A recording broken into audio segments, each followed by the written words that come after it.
So after cutting 20 pounds in 6 weeks, I'm back on my bulking diet and I'm trying to fill out the 120 kilo class. I want to talk about some things you can do filling out for powerlifting.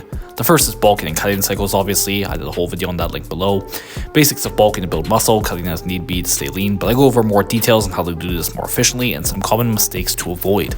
Now, speaking of gains in body weight, people often use body weight multiples in lifting. I'm sure most people who watch my channel know that strength doesn't scale linearly with body weight, but it is still useful to be able to track relative strength as you gain weight.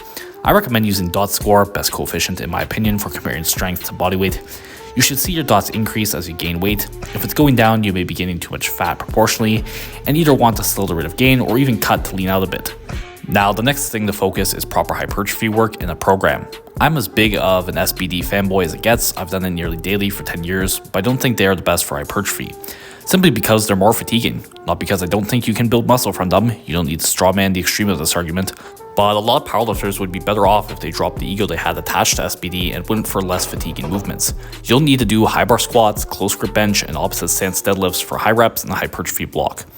You can get more bang for your buck with some less fatiguing isolation work. And again, a lot of powerlifting programs for accessory work is terrible. It'll often be lazy stuff like just 3 sets of 8 to 12 reps at RP8.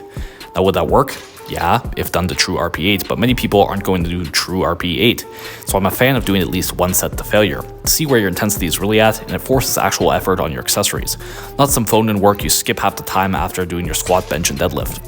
Now, something else that helps build muscle is creatine, like from Tasty Gains, sponsored this video. I've been enjoying their creatine gummies for months now, and I've seen my muscle measurements go up at the same body weight after this cut, compared to what it was before when I was bulking, indicating the hypertrophy is going well. Creatine has been linked to 1/3 increase in the rate of muscle gain in studies linked below.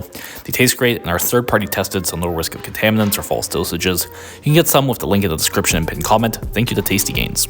Now, something you don't need like creatine is hypertrophy blocks. In fact, research on doing hypertrophy blocks shows worse results versus working strength and hypertrophy together. Link below to that. Any good strength program will focus on hypertrophy, and the big mistake is assuming the two styles of trainings are different or there isn't some overlap between the two. Muscle is the biggest factor in long-term strength development. You should be making your hypertrophy work just as serious a part of your program as your strength work. Don't phone in the effort at the end of your session. Another common myth is high reps being better for hypertrophy. Low reps are just as effective, and on some movements it can be easier. For example, you're going to get way less leg burn doing a set of 6 on leg extensions than a set of 20 reps. I do think high reps can still be useful, for example, movement like lateral raises where it can be easier to cheat, but given low reps may be less fatiguing and frankly feel easier, they are underutilized. Try making some of your movements, particularly ones you feel a burn on, lower reps, and you should see a benefit. Anyways, that's it for the video, guys. See the description and pinned comment for where to contact me for coaching and programs, my socials, link to all claims made, and Tasty Gains creatine gummies. Please like, comment, and subscribe if you haven't already. And once again, thanks for watching.